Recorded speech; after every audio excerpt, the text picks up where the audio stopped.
একজন মানুষ তার জীবদ্দশায় সে যতদিনই বেঁচে থাকুক না কেন সে তার নিজের জন্য তিনটি কাজ করে থাকে।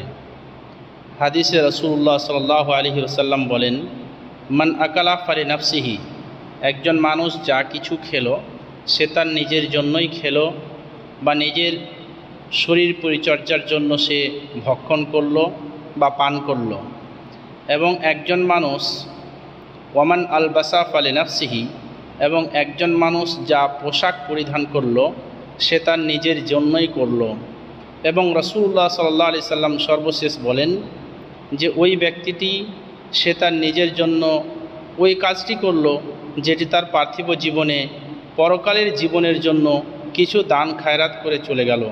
কারণ একজন মানুষ মারা গেলে সে তার জীবনে আর কোনো কিছু রেখে যায় না, শুধুমাত্র দান ছাড়া।